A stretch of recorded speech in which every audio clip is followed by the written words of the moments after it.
म्हणून शासनामार्फत विद्यार्थ्यांना मोबाईल पुरवणे आणि त्या प्रस्तावावर चर्चा करणे आजचा विषय आहे। हा जो निवडलेला विषय आहे शालेय स्तरावरील विद्यार्थ्यांचा अतिशय जवळचा आणि जिव्हाळ्याचा विषय म्हणता येईल। त्यासाठी आपण हा विषयाची निवड केलेली आहे। पाहूया लोकसभेतील प्रतिनिधी कशा पद्धतीने आपली बाजू मांडतात ते पुढील प्रारूपाद्वारे।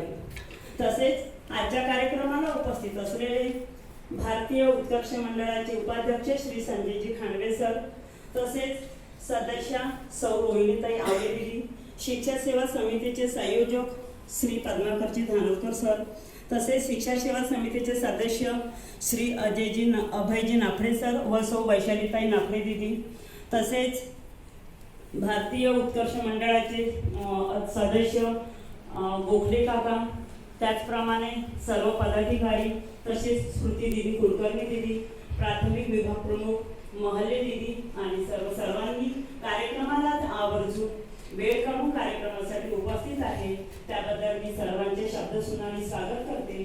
तसेच मी सर्वांचे आभार देखील मानते आणि समोरच्या प्रारूपाला आता सुरुवात करूया। विद्यार्थी त्यासाठी सुरुवात करतील अशी मी त्यांना विनंती करते।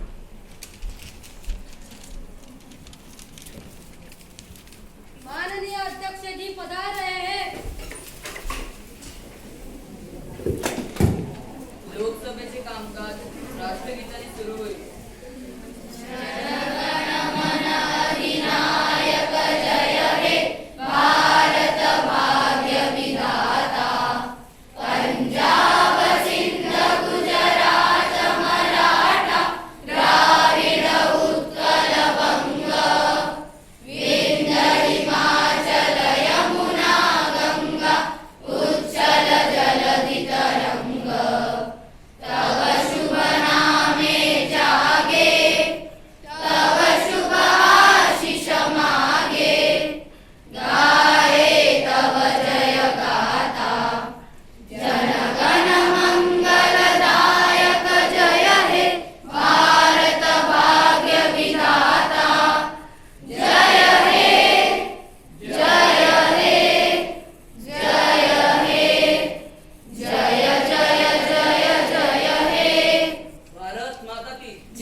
दिनांक 26 नोव्हेंबर 2024 आज आपल्या लोकसभेच्या या अधिवेशनात भूमिका बेलखोडे तिचे प्रस्ताव मांडणार आहे। धन्यवाद अध्यक्ष महोदय, तुम्ही मला माझा प्रस्ताव मांडण्याची संधी दिल्याबाबत। शालेय निरीक्षणावरून व अभ्यासक्रमाचा विचार करून शासनाने विद्यार्थ्यांना मोबाईल फोन उपलब्ध करून द्यावे असा माझा प्रस्ताव तुमच्यासमोर।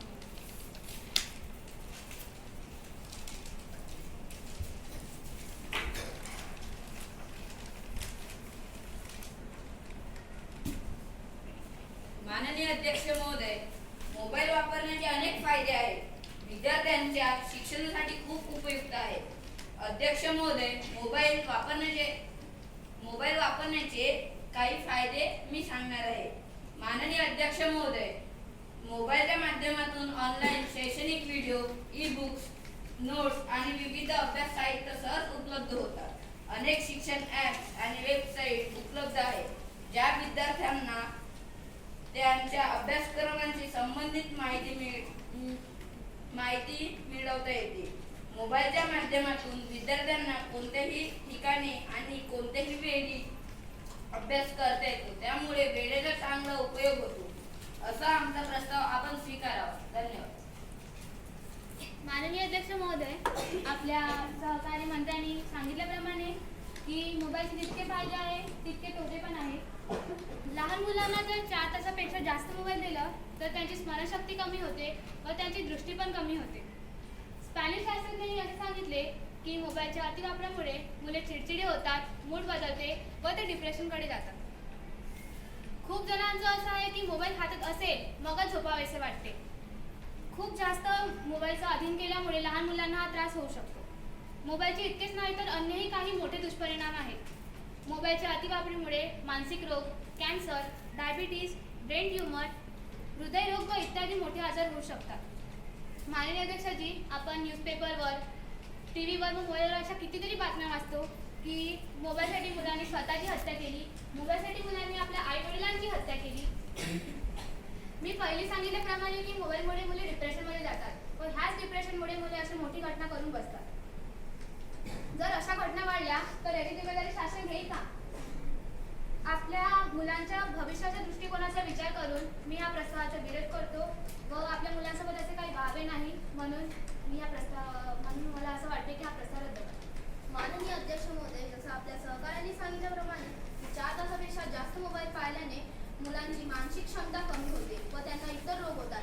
पण आपण मुलांना मोबाईल बघण्याचा वेळ ठरवून देऊ शकतो. 11 ते 1 हा मोबाईल बघण्याचा कालावधी ठरवलेला राहील. मोबाईल फक्त वर्ग 5 ते 10च्याच मुलांना देण्यात येईल. शिक्षक जे शिकवतात त्यातील एखादा मुद्दा जर त्यांना कळला नाही तर या 2 तासात त्या मोबाईलवर ते मुद्दे मेटा AI, यूट्यूब किंवा गुगल अशा इतर ॲप्सवरून ते बघू शकतात. त्यामुळे तुम्ही आमचा हा प्रस्ताव मान्य करावा. माननीय अध्यक्ष महोदय, जसं की माझ्या सहकारी मंत्र्यांनी सांगितल्याप्रमाणे मुलांना शाळेत मोबाईल आणायला पाहिजे. पण माझं असं म्हणणं आहे की मुलं घरी तर मोबाईल वापरतातच, मग शाळेत पण आणले तर मोबाईल फोनचा अतिवापर केल्याने मुलांच्या विकासावर आणि आरोग्यावर नकारात्मक परिणाम होईल. डोळ्यांचा ताण आणि झोपेचा त्रास, ते संज्ञानात्मक कमजोरी आणि सामाजिक कौशल्यामध्ये कमतरता आणणार. नकारात्मक प्रभाव, स्क्रीन व्यसन, सोशल मीडिया आणि गेमिंग ॲप्स, मोबाईल फोनच्या अतिवापरामुळे स्क्रीन ॲडिक्शन होऊ शकतो. म्हणून मी याचा विरोध करतो. माननीय अध्यक्ष महोदय, आपल्या सहकारी मंत्र्यांनी सांगितले मुले घरी पण मोबाईल वापरतात आणि शाळेत पण वापरणार काय? पण मुलं घरी मोबाईल बघतात ही सवय त्यांच्या आई वडिलांनी लावून दिली. कारण लहान मुलं चिडचिड करतात आणि जेवत नाही, त्यासाठी त्यांचे आई वडील म्हणतात की तू जेव, त्याच्यानंतर मी तुला मोबाईल देते. असं म्हणता त्यांना सवय होऊन गेली मोबाईल जवळ ठेवण्याची. पण त्यांच्या आई वडिलांनी हा विचार केला की माझ्या मुलाचं भविष्य अगर चांगलं होत असेल तर शाळेत मोबाईल आणू द्यायला काहीच अडचण नाही. ठीक आहे, मोबाईलचा अतिवापर केल्याने मुलांच्या विकासावर परिणाम होईल असं सहकारी मंत्र्यांनी सांगितले. पण आम्ही शाळेत फक्त 2 तास मोबाईलचा वापर करू देणार आहोत. त्यांना जो मॅडमने किंवा सरने शिकवलेला मुद्दा समजला नाही तो गुगलवरून ते समजून घेऊ शकतात. पण मुलांच्या आई वडिलांनी त्यांना घरी मोबाईल बघू दिलाच नाही तर त्यांच्या डोळ्यांना ताण नाही पडेल आणि त्यांना झोपेचा त्रास पण नाही होणार. त्यामुळे त्यांना संज्ञानात्मक कमजोरी नाही होईल आणि सामाजिक कौशल्यामधील कमतरता नाही होईल. तर आमचा असा प्रस्ताव आहे की शाळेत मोबाईल आणू द्यावा अशी आपण मान्यता द्यावी. धन्यवाद. माननीय अध्यक्ष महोदय, आपल्या देशात असे कितीतरी राज्य आहेत, कितीतरी जिल्हे आहेत जिथे लहान मुलांची शाळेची वेळ 8 ते 10 आहे आणि त्या मुलांची शाळेची वेळ 12 ते 5 आहे. तर त्यांच्या मोबाईल वापरण्याचा वेळ एवढे नाही. मी माझ्या मुद्द्याकडे वळते. मोबाईल फोनवरून निघणारे इलेक्ट्रोमॅग्नेटिक किरणामुळे लहान मुलांचे डोळे खराब होते. तर यामुळे डोळ्यांचं ऑपरेशन करावं लागेल. माननीय अध्यक्ष महोदय, मला पहिला प्रस्ताव मांडू द्या ना. घरची परिस्थिती नसेल तर यासाठी सरकार पैसे देईल का? अध्यक्षजी, सरकार कुठे कुठे पैसा देईल? माननीय अध्यक्ष महोदय, जसं माझ्या सहकारी मंत्र्यांनी सांगितल्याप्रमाणे आम्ही सांगितलं की मोबाईल फक्त आम्ही दोनच घंटे ते पण अभ्यासासाठी वापरणार आहोत. तरी तर तोच मुद्दा 10 वेळा खोडून काढत आहे. आमच्याकडे प्रूफ आहे की मोबाईल बघितल्यानेच डोळ्यांना चष्मा लागत नाही. कोणाचं डोकं दुखते, मोतीबिंदूमुळे 30% लोकांना चष्मा लागलेला आहे. डॉक्टर विश्वकर्मा याच्याशी आम्ही चर्चेमध्ये चर्चेमध्ये आम्ही तिला विचारलं आणि तिने सांगितलं की मोतीबिंदूमुळे डोळ्याला चष्मा लागतो. माननीय अध्यक्ष महोदय, असे माझ्या सहकारी मंत्र्यांनी म्हणलं की मोतीबिंदूमुळे चष्मा लागतो. हे विद्यार्थी मधले पण मुलं असू शकतात आणि ते सुद्धा शाळेतले माननीय अध्यक्ष महोदय, आपण या सभेमध्ये बघू शकतो की पुष्कळ लोकांना चष्मे लागलेले आहेत. तर त्यांना तुम्ही विचारा की त्यांना कशामुळे चष्मा लागला आहे. आणि ते मुलं शाळेत शिकणारे पण असू शकतात. आणि डॉक्टर देशपांडे आम्ही त्याच्याशी बोललो होतो, त्यांनी मला आम्हाला असं सांगितलं आहे की मोतीबिंदूचं ऑपरेशन झालेल्या मुलांना 2 तासही मोबाईल देऊ नये. आणि माझ्या पाशी त्याचा प्रूफ आहे. मी तो प्रूफ करतो.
82%, हिमाचल प्रदेश 81.3%, गोवा 83.3%. म्हणून हा प्रस्ताव रद्द करा.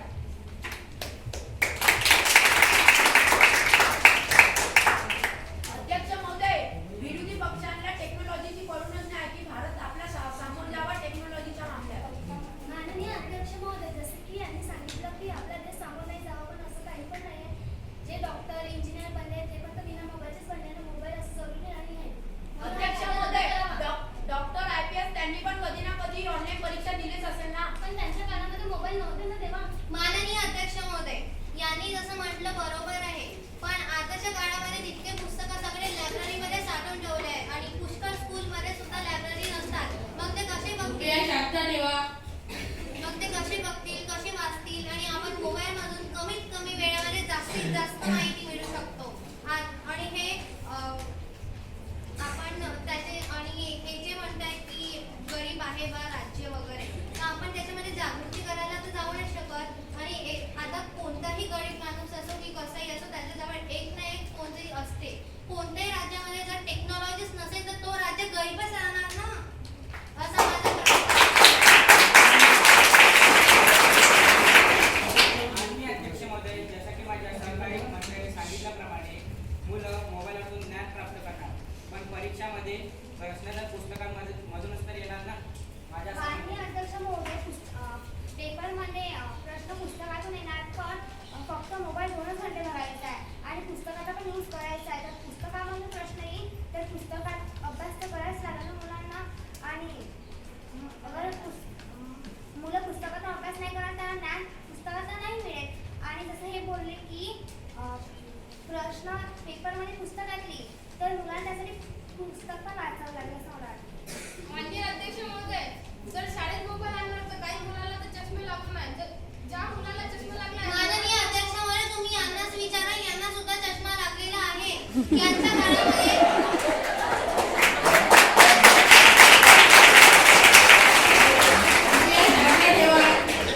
जेव्हा डिजिटल बोर्डचं माननीय अध्यक्ष महोदय, कोणी इथं जज करायला नाही आले कोणाला. माननीय अध्यक्ष महोदय, माझा मुद्दा अजूनपर्यंत संपायचा आहे, तर यांना कोणी परवानगी दिली मदत करायची? माननीय अध्यक्ष, तुम्ही हेच मदत कुठले? माननीय अध्यक्ष महोदय, जेव्हा शासन आपल्याला डिजिटल बोर्ड उपलब्ध करून देत होता, तेव्हा यांना याचा विरोध होता. मग आता सध्या आणि त्यांनाच विचारा, त्यांच्या काळामध्ये असा कायदा नव्हता निघाला की मोबाईल आणू द्यावा, तरी पण तर त्यांना चष्मा लागलाय. मग याचं कारण काय?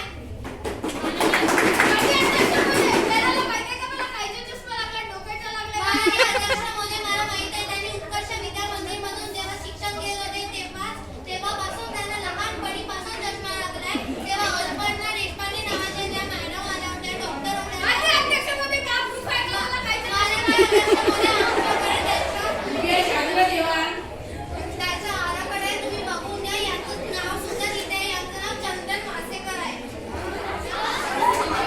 माननीय अध्यक्षजी, मी जे सांगितलं माझ्या सरने ते गलत आहे. माझ्या सरने मंजूर करा.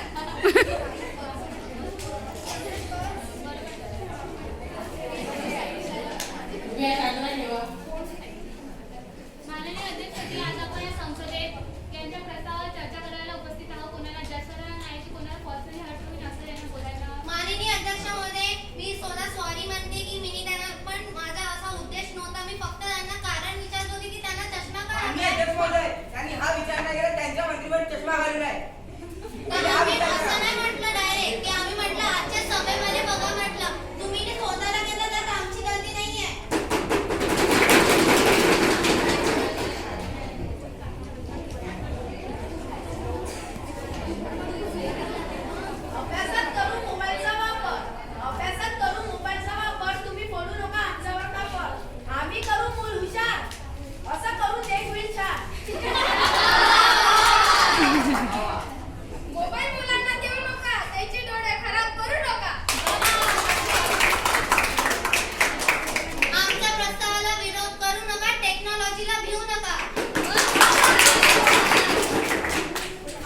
समजलं नाही व त्यांना हा कायदा समजला नाही म्हणून हा कायदा नामंजूर होतो व कार्यवाहीत हा सगळ्यांचं प्रूफ आहे की कोणते कोणते देश अविकसित आहे.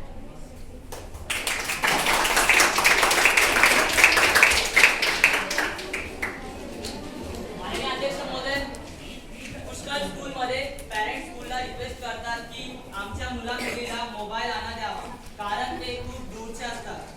कधी काही प्रॉब्लेम झाली तर ते कॉल करून सांगू शकतात. माननीय अध्यक्ष महोदय, शाळेत टीचर पण आहे ज्यांच्याकडे मोबाईल असतात, ते टीचरकडून मोबाईल मागून फोन करू शकतात. माननीय अध्यक्ष महोदय, त्यांना रस्त्यात काही प्रॉब्लेम झाली तर काही लोक असे असतात की जे आपला मोबाईल यूज करूच नाही देत, मग त्याचे ते काय करून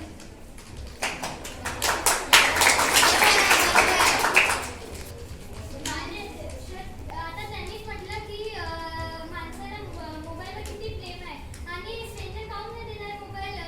त्यांना मोबाईल कसे दिला का लोकांची हेल्प करेल, स्वतःची हेल्प करेल आणि मोबाईल हा माननीय अध्यक्ष महोदय, आपण स्कूलमध्ये मोबाईल आणायचा मुद्दा ठेवला होता आणि हे आम्हाला आमच्या मुद्द्यापासून वंचित करण्याचा प्रयत्न करत आहे. अध्यक्षमध्ये पहिला तेच भरकटले नाही मी. माननीय अध्यक्ष महोदय, मी भरकटलं नाही, मी फक्त सांगितले कोणी कोणी मोबाईल आपला यूज करायला देत नाही. माननीय अध्यक्ष महोदय, आम्ही पण तेच म्हणत आहोत ना.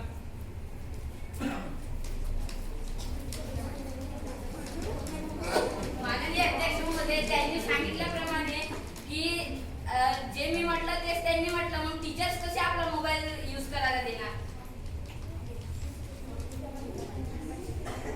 माननीय अध्यक्ष महोदय, मला असं वाटत नाही की आता त्यांना आमच्या मुद्द्यामध्ये काही खोड काढण्यासारखं नसेलच, कारण की आमचा मुद्दा बिलकुल चुकीचा नाही. आमचा मुद्दा एकदम बरोबर आहे, जो आम्ही आताच्या नवीन पिढीचा विचार करून तुमच्यासमोर मांडला गेला आहे. माझ्या सत्ता पक्षाला एक प्रश्न आहे की मोबाईल मूळ होणार त्रास आणि मोबाईल ज्यामुळे खूप घातक क्राईम आपण कसे थांबवू याबद्दल सांगा. त्याच्यावर उत्तर आहे. सत्ता पक्षाला एक प्रश्न आहे की मोबाईल मूळ होणारा त्रास आणि मोबाईल ज्यामुळे खूप घातक क्राईम आपण कसे थांबवू याबद्दल सांगा. याचे उत्तर आहे. माननीय अध्यक्ष महोदय, निश्चय मला नावाचा एक गेमर आहे जो इतका हुशार होता, तो JEE मध्ये टॉप लिस्ट मध्ये आला होता, बट त्याला गेमिंग मध्ये इंटरेस्ट होता, तर त्यांनी पण काही विचार करूनच हा निर्णय घेतला असणार गेमिंग कडे वळायचा. अध्यक्ष महोदय, इथं गेमची गोष्ट नाही चालू आहे, शाळेत मोबाईल वापराची गोष्ट चालू आहे का नाही. माननीय महोदय, जेव्हा आम्ही आमचा विषय काढतो तेव्हा यांना प्रॉब्लेम असते आणि जेव्हा हे आमच्या विषयापासून दुसऱ्या विषयाकडे भटकतात तेव्हा का नाही.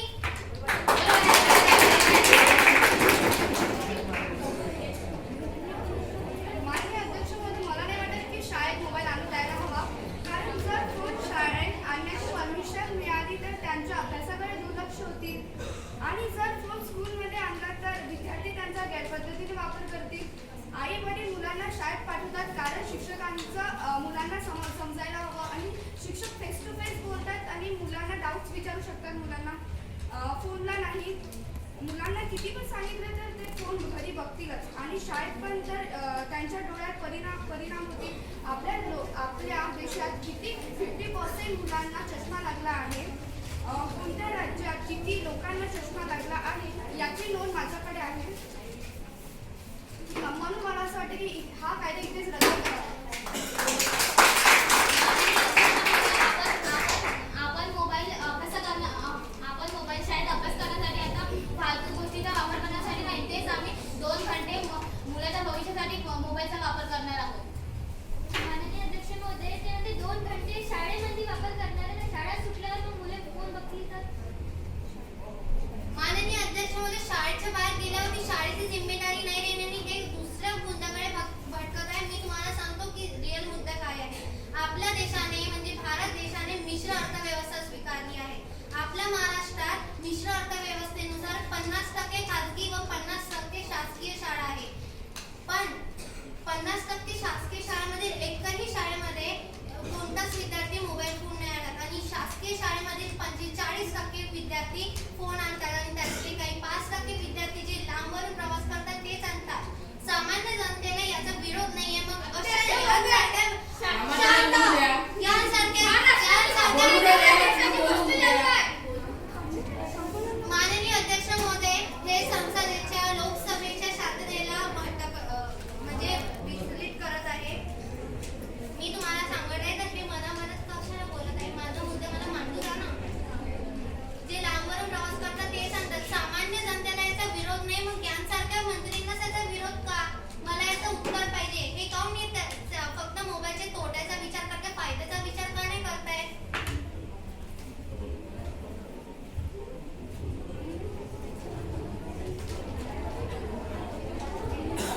माननीय अध्यक्ष, त्यांनी हे पण तर फायद्याचाच विचार करत आहे, ना की तोट्यांचा.